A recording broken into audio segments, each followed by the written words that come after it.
Kanan from the Bold and Beautiful, from General Hospital, from all that good stuff. Sean Kanan, he happens to be a sweetheart from Cleveland. Yeah, a really good guy. Thanks so much for having me. Yeah, and Cassie Scerbo, who we've already talked to a little bit. But you're on your way to Palm Springs High School, so tell people what you're going to do this morning.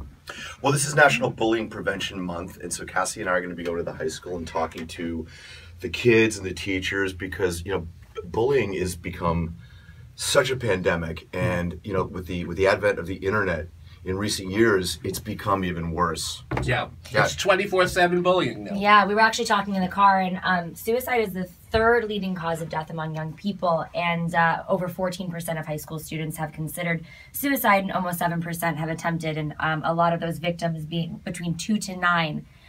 It's 2 to 9 times more likely if these kids have been bullied. And in the car just now, we were researching, actually, I should have known this, but we came to find that in the past 5 years, bullying has gone up. It's gone up dramatically. It's at the highest level that it's ever been. And actually, what's at the highest level is the relationship between bullying and suicide. Yeah. Wow. Yeah. So that's just become such an issue that we wanted to get out there and talk about. Absolutely. And as you were saying, with the internet and social media nowadays, kids can't escape it. So we go into these schools and we talk to the kids we teach them about self-love, and bullying does not discriminate. Everyone's gone through it. It's more about your own mindset, and nothing. I always tell the kids, nothing outside of you can harm you unless you let it. It's really about having self-love and confidence and being strong, and also speaking up and saying something, because I know a lot of the kids are so nervous to do that these days. They're told that they will be even more bullied if that happens, and right. But it's not true. It's statistically, they found out that outreach programs like this actually have a dramatic effect on reducing bullying, because it's a weird sort of triangle. You've got the kids being bullied, you've got the kids who are watching people being bullied, and you've got the bullies themselves. Right. And you really want to not just reach one side of the triangle, you want to reach all three of them, and see if you can't make a difference in how everyone perceives the issue and deals with it. It's got to be talked about. Yeah. And you can't hide it. And it makes you wonder, like, the kids that are bullying, what they're going through even. I like to talk about that standpoint. Right. Because it shows the kids that are being bullied that, it's not necessarily them. People get a rise out of that, and there might be something going on in their own life. And, kind of, if everyone could just join forces and spread love and be kind, the world would just be a better place, man. Yes, it would. I think another issue that we have to deal with is the fact that, at least for me, when I was raised as a kid, it was like, don't be a snitch. Right. Yeah, exactly. If you do that, you're being a rat, and that's not the case at all. And if kids learn that reporting, witnessing bullying really could wind up saving somebody's life. Yeah. I mean, I don't remember it being as bad as it is now when I was a kid. I mean, you never heard of a kid, going home and hanging himself, or all of that. And it's terrible. We largely think that it's attributed to the, to the internet and all the social media and stuff. So that's why it's so important that we're doing. And when I grew up, it was sticks and stones will break your bones, but words will never you hurt you. You probably deserved it, though, Bill. I'm sure you were like a real pain in the ass. You probably needed a good beating. I never was bullied because they knew I'd make them cry with my tongue. Kevin was bullied, probably. Were you bullied? Didn't you? Kevin, boo to bullying. Yeah. That's right. Boo to bullying.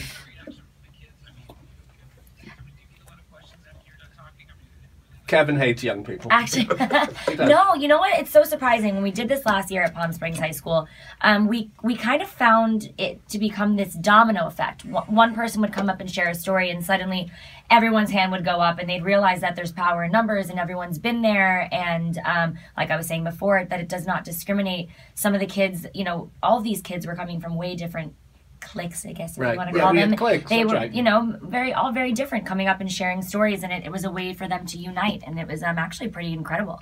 So what time do you do this morning? What time do we? After I eat, because I am so hungry right now. I'm starving. Cassie's very excited about breakfast. Clearly an Italian. I think we're going at 7:50 in the morning. What we're going to be doing is speaking to classes all day long. I think we speak to 5 classes. Oh, that's great. And it's great because we're talking to the kids. We're also talking to the teachers. And if we can achieve one thing through this, it's going to hopefully facilitate a dialogue that's going to last longer than just, you know, our being there today. Yeah. Well, I think it's very nice that you take time out of your busy lives. And could we just have one more plug? Like, sure. One of the things that we're also trying to do is to raise financing for this great organization. Yes. So if anyone would love to help us out, it's www.bootobullying.org. Bootobullying.org. Yes. The number 2. So that we can continue to travel and do more of these speeches boo around. the number 2 to bullying. Boo. Do that, Kevin. Use your words. Boo the number 2, by the way. It's very hard to talk on Mondays. Hooked on phonics. Pick up a tape. Come on. Thank you. Thank you. Sean Kanan, who's so wonderful on The Bold and Beautiful. You're married to the wrong woman on that show. No, a lot of people have said that. Yeah, she's nuts. She's crazy. Yeah, it's going to be a psycho thing. I think you're in danger. I think you're going to be in danger. She loves knives, you know, so I'm just hoping that I'm going to be okay. You'll be the next transgendered person on The Bold and Beautiful. It's just a slice and dice. Oh, no. Kevin, I had to tell Sean Kanan that I'm the spokesperson for the Sean Kanan people. The transgendered people across the country. Yeah. Yeah, because it's a serious issue that we take up on this show. And Cassie Scerbo, what are you working on? Well, actually, this is kind of new. I've been doing music lately, which has been really fun. Right. I've actually been in the studio recording, so hopefully, yeah, you guys will hear some of that Be soon. dropping an album. And of course, acting and the whole thing, and Right. the Sharknado is never going to end, and all that good Are stuff. you going to do another Sharknado, or did you die in the last one? I did not. You're the bartender, right? I mean, can we call her the shark slaying? Can we give her a little better name than the bar? She was the bartender in the first for 5 minutes in the first movie. Okay. She's graduated though now. Yeah. She's graduated. She's hardcore. She's a badass. Those now. films have become a phenomenon. It's People ridiculous. love those. I watch them. Right? They're fun. Yeah. They started saying it's like a holiday now. It's ridiculous. Yeah, as long as they...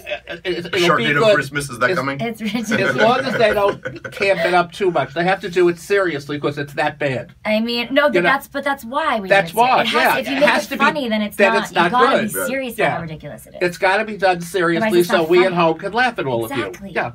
Like sometimes I even laugh at The Bold and Beautiful and say, hello. Hello. They all marry each other and they're the cousins. There's only 13 people that live in the whole town. We've all slept together. Yes. So sooner or later, you know what I'm sleeping with. There's only one restaurant. There's only one restaurant where everybody goes, I hope nobody sees us. It's that, but at the same table for 12 years. General Hospital's a town with 35 doctors to every patient. Oh. That's before Obamacare. So, there's a very small amount of people that live in these towns. Well, Cassie, sir, we wish you lots of luck, and you're going to be at Palm Springs High School in a little bit after breakfast. Yes. After breakfast. Yes, I'm very hungry. Yes, after breakfast. Nice Italian girl, actress and singer. And Sean Kanan, you have a great career going. Thank you. Yeah, people know you right away. I got 5 kids between me and my wife. I need to have a great career going. I just read that. I know. The whole mishpucha. The whole mishpucha live with you? No. One of them is at UCLA in pre-med, and another one is going to a different college. So I've got 3 teenage girls right now, which is why I drink. So, you got a lot of bills. Girls. Wow. But give the website again for people to give money. It's boo and the number 2 bullying.org. Boo2bullying.org. Yeah, so help them out. And kids, listen today to Sean Kanan and to Cassie. And it's a terrible thing, suicide, young people. Yes, it is. It really is terrible. It's a permanent solution to a temporary problem, they say. Sean Kanan gets the last word in always. So, I just did. Yeah. It's the Bill Feingold Show featuring Kevin Holmes, who used to be a bully on K News, 94.3 FM and 970 AM.